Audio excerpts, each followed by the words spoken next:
Hello, I'm Johnny McFarlane and welcome to this very special Herald Sport video. The eagle-eyed amongst you will have noticed that I'm joined by someone who doesn't normally come onto these things. It's Britain's Sports Journalist of the Year, Henry Winter. Welcome, Henry. Hi, Johnny. Thanks for inviting me. Always good to be associated with the Herald, having grown up or done my student years in Edinburgh, and heading over to Glasgow Herald because you were the big sponsors and the big judges of the student awards then. So we would traipse across respectfully and just pray, fingers crossed, that we won something. You're coming up for the Old Firm game to cover it for the Herald and give it a little bit of an outsider's view, which we're always looking for. We're always looking for new perspectives. But you're not really an outsider in terms of this game. You've been here before. It's maybe been a while. Let's talk first of all about your memories of this game and the previous times that you've actually come along and witnessed it firsthand. Well, two particularly stood out. My first one was 93. And I think it was Duncan Ferguson's debut, certainly in the Old Firm game. And he was at one end. And obviously, Charlie Nicholas was at the other end. And having watched Charlie at Arsenal, what a magnificent player he was. It wasn't a classic game. I think it was 0-0 in the end. But wow, just to feel that energy, the passion, the sort of the urgency, the feeling of walking into Parkhead and just feeling that nothing else in the world mattered, that everyone who was inside the stadium just assumed that everyone else inside the stadium, outside the stadium, the rest of the world, 6-7 billion people, whatever, would just be focused on that. And that was all that mattered. And every little corner, every little nutmeg, every little turn by a player just mattered more than life itself. And it was extraordinary as someone who, I spent most of my career covering English games, and I think it's fair to say that the atmosphere in English games, whether it's all-seater, gentrification, ticket prices, the 18 to 24-year-olds being almost worryingly becoming a lost generation, certainly in the Premier League, and the atmosphere has dipped. I know that's probably a sort of societal thing, it's a broader thing, but just going into those Old Firm games and just the memory of them, and just that, it was just like being plugged into into an the electricity of the occasion, and how much it mattered. Just looking around to the people in front of the press box, to the journalists, this was it, and let alone for the players. And also having been privileged down the years to have got to know and interview, many of the managers for both sides. Neil Lennon. I remember being in Tommy Burns's office in, I think it was 96, the late great Tommy Burns. And Celtic had an injury crisis at the time, and I just cropped up from London. And he said, can you play centre half? Because I need one on Saturday. But all I can do as a signing on fee is this plate of biscuits, which I'd eaten most of. So I didn't get my chance. But just to I spent time helping Kenny Dalglish write a couple of books. And I spent some time at Celtic Park, or there at Celtic Park, going through the archives there and looking through old copies of Celtic View, just to get a taste of what Kenny was like when he was coming through with the Quality Street gang. And very kindly, one of the Celtic members of staff, I said at lunchtime, is there anywhere around here that I can go for a bite to eat? And he said, oh yeah, try the Loudon Tavern round the corner. Just tell them the Celtic sent you. You're bound to get a good reception. I said, oh, thanks very much. Naively totted round the corner and said, oh, Celtic sent me. And they said, did they? Yeah. But they were fine. So I got a bit of experience of Glaswegian humour. And then having spent time with Stephen Gerrard writing his book, when Rangers won the title, obviously it was a momentous moment for the club, for Stevie. I went up and spent a bit of time with him and sat in his office and kind of got to appreciate the scale of the club, of Rangers, Rangers stature, like Celtic's stature. These are one of the probably only pluses of being an outsider is you get to appreciate absolutely, because you're just taking a step back, just the size of it. And I remember there was a famous documentary in the 70s or 80s where, I don't know whether it was a panorama or a news night, but they put a camera and a helicopter up in the sky before an Old Firm game. And there was this stream of blue going through certain streets, obviously, which the police had dedicated, and then a stream of green going through the others. And I just thought, this is more than a football match.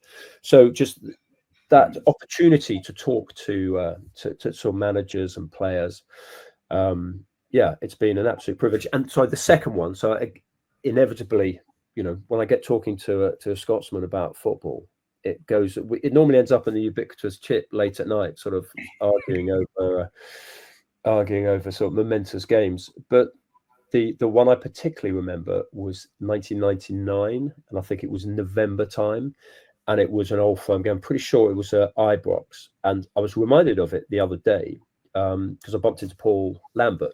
We were both at a match together, and we had a coffee at halftime.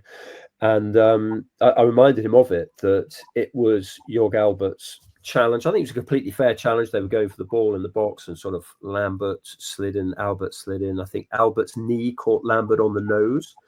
And Lambert obviously was just, his face was a mess, and he had to obviously go off. And I remember turning around to a couple of English journalists up there and said, terrible what's happened to Lambert, but that's great news for England, because Lambert was such a outstanding player, probably underrated given what he did at club level. But it was really important because obviously there was the England-Scotland proverbial Battle of Britain playoff for Euro 2000 cropping up in a couple of weeks, and he was out of that. And I remember Craig Brown saying that Lambert was going to track Paul Scholes, who obviously won't have scored 2 goals at Hampden. I think it was at Hampden. And then he got a bit nervy down at Wembley when Don Hutchison scored. So much comes back to the Old Firm, and probably England's qualification for Euro 2000 was down to an Old Firm game. Yeah, and there's a few characters up here that you know very, very well, of course, not least Joe Hart, Jack Butland and Brendan Rodgers. What do you make of their career trajectories, and how do you think they've enjoyed their time up in Glasgow? 3 individuals who I respect as human beings, as well as great professionals. I'll take Brendan first. I mean, Brendan Rodgers he's a fascinating guy to talk to about the immediate match, but also, I do get the impression, and who was it? I went up to see Martin O'Neill when he was manager, and I remember talking to him afterwards, and he'd at Leicester, Martin would be brilliant. You'd talk about Chappaquiddick, the Kennedys, referees, the game, whatever. I found Martin had become a little bit guarded when he went up to Glasgow, and look, he said, well, listen, you just got to be so slightly wary. But with Brendan Rodgers, almost made the journey in reverse to Leicester, I found him always fascinating, and not simply talking about the game, but about the issues in the game. And I remember when he was at Liverpool, everyone was sort of focusing for one game. I think it might have been a Suarez game or whatever. And I remember talking to him at the end, it was in a general press conference, about the issues with English football at the time. And there was a debate about technical director and the technical levels of young English footballers. And he spoke for about 7 minutes on everything that was wrong tactically and technically with the development of English players, and the issues in the academies, and the issues, the pathway to the first team. And because the focus, it was a Friday for Saturday, the focus was very much on Suarez, it didn't get used. And I used it as a separate piece. And I also used it in a book I wrote about the problems with English football. And he was absolutely spot on with all the points. And they've all been issues that Gareth Southgate and people of the Football Association have subsequently addressed in terms of keeping the hunger, keeping the technical levels, the tactical levels, the intelligence of young English players coming through. And you look at the players that England have got now. I mean, it's phenomenal, the young players. So Brendan was always ahead of the game on that. Very personable individual. I find some of the criticism that he gets, or that he certainly received down south, just a little bit unfair, because I just didn't think it was like that. And here's a case in point. When he was Liverpool manager, he was doing some work for the LMA during the World Cup in Brazil. And I saw him walking along the Copacabana. And I thought, life is good. Liverpool manager walking along the Copacabana. He was going to a League Managers Association event with Richard Brevin. And he stopped, and it was a glorious sunshine. He just stood in the shade for 10 minutes, just chewing the card over sort of, the Liverpool, England players who were doing well, how Gerrard was. And it was just, and I thought, you could have been out on the beach, you could have been with the LMA, and I just thought, I find him a very civilized individual. Coming on to the 2 goalkeepers, I mean, first, I'm really pleased just to see them doing well. And I thought some of the tributes to Joe Hare when he announced his forthcoming retirement were very heartfelt, because Joe Hare is supremely respected as a goalkeeper. And the only time I've actually seen a really angry press conference at Manchester City was early on with Pep Guardiola, when he basically eased Joe towards the door, and we were saying, well, hang on a sec, he had that amazing game against Messi, or the Barcelona game, all those stops, and of course it was down to distribution. I said, well, I remember asking Pep, said, why, couldn't you sort of, he will learn, and he's perfectly capable with his feet. But I remember one England briefing with Joe, and he sat down, he put his phone out and he put it on record. And I said to him at the end, I said, well, we're not really used to that. Have you been sort of misquoted or whatever? And he was just a little bit wary. And anyway, he was down at, I think, West Ham at the time. So I went down and had a cup of coffee with him a couple of times. And he was far removed from the occasionally guarded individual he'd been with England. And he opened up on really sort of deep technical, tactical things in the game. And I thought, wow, this is just, obviously I'm a layman and I'm going to be educated, but wow, he gave me such insight. Little things, like I was covering a match at one point, and he read my match report and he sent me a text just saying the reason why the keeper didn't make a mistake, they were playing Arsenal, the keeper didn't make a mistake with Mesut Ozil's shot. It's the way Mesut Ozil has this trick of, it looks like he's playing it straight, but he actually plays it down into the ground, and then it rises up and catches the goalkeeper out. And it's a lot more technical than that. And Joe explained that to me, and I thought, my God, this is amazing insight from someone who really cares about his craft. I mean, we know sort of Joe, the ebullient character, good cricketer as a kid, breaking through at a young age, the sort of the heroics with England, what a good goalkeeper, he was. But just to get to the top and to stay at the top, you've also got to understand your craft and develop it and really analyze it. And Joe's done that. And goalkeepers take a hammering. And I remember Joe just showing me his fingers, and he's just, he really has to sort of, take them up and look after them, because they are, it's like pianists, they have to be looked after. So I saw kind of, not suffering, because that's too strong a word, and Joe's too stoic for that, but actually what he put his body through, throwing himself around for 20 years on hard pitches. They often train on the Deso pitches, which don't have much give for a goalkeeper, and the pressure it puts on the shoulders. So I'm really looking forward to seeing him, as I say, because I admire him so much as an individual, as well as a goalkeeper, outstanding goalkeeper for England. And then with Jack, I mean, I got to know him at Stoke City, because Stoke have got a very good community projects, but like you do in, well, the work that Lou Macari does, former Celtic legend, manager, player.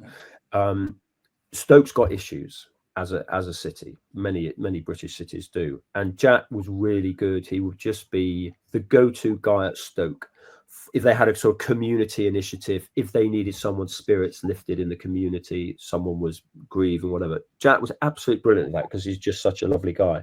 And I also went on a couple of those events, sort of, not to sort of show how wonderful Jack is, but just to sort of give more insight into the work that Stoke City were doing in the community, just as Rangers do in the community, and Celtic, and all clubs. I mean, it's phenomenal, the work that clubs do, particularly highlighted during COVID. But Jack, so I got to sort of know Jack a bit, and I thought, what a good guy, just a really, really good guy. And and obviously as a goalkeeper, I mean, it's great to see him doing so well now.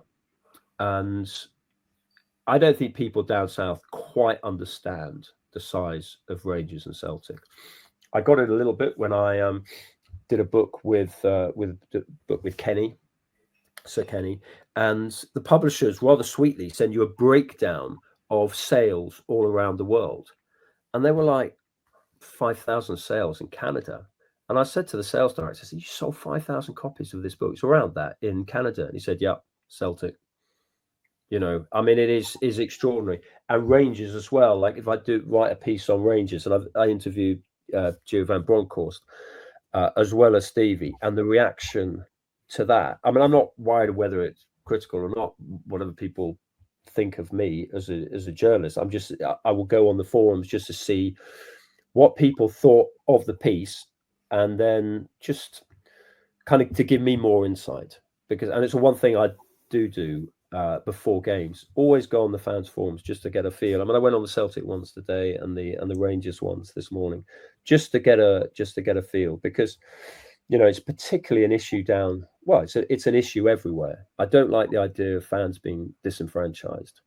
I also, and I know it's a sort of, you understand this far better than me, and I know it's being rectified for next season. But I think it's wrong and whether it was a tit for tat thing, I don't really care. So what the provenance and the source of it was, away fans should be allowed into Old Firm games because it adds to the atmosphere, and it gives it a more sort of completeness as a game. Fans are absolutely vital. So whether it's on the fans forums, whether it's on social media, it's good. But I often get on a train going from, I live in the Midlands, and I often get on a train going from King's Cross, the Edinburgh train. And wow, I mean, Celtic Rangers fans are everywhere. Yeah, absolutely they are. Well, I'm sure you're going to have plenty of them coming up to you when you're up in Glasgow from Thursday, Henry. I'm sure you'll get a real sense of what's going on and what's going to be happening with this game. It's going to be a titanic encounter. We know they're so close at the top of that league, and anything can still happen. It'll be interesting to see if, as you suggest, that the 60,000 fans in Parkhead with no Rangers fans there will have any kind of impact on the tie. But it'll certainly have an impact on the atmosphere, and it'll be interesting to get your feedback on how you think it changes it or shapes the match itself. But anyone who wants to read what Henry's got to say, it's going to be in the Herald over the weekend. He's going to do 3 pieces for us, looking at this incredible encounter, this incredible derby. And you can get yourself subscribed to do that. It's only £1. You get 3 months access to the entire paper. Obviously, you can download the app for free as well. You'll get a login with that. You can log in. You have access to our leading political content, our leading education content, and of course, our leading sports content where you can read Mr. Winter's thoughts. So that's all there for you to do that. You can see the link at the bottom of the screen running past heraldscotland.com/subscribe. Listen, we're all looking forward to this game. We can't wait. We're looking forward to getting Henry up here and hearing his thoughts, and I'm sure you will be too. So until he does that, just keep track of everything that's going on ahead of the game. You'll find that on the website and, of course, in print. Until next time, thanks for watching.